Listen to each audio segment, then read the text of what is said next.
Sabias que em Quimbundo uma palavra muda completamente no plural?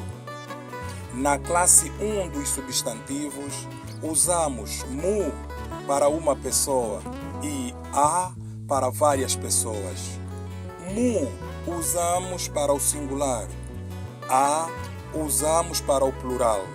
Olha estes exemplos: muto, pessoa; ato, pessoas; murrato, mulher; arrato, mulheres. Reparaste?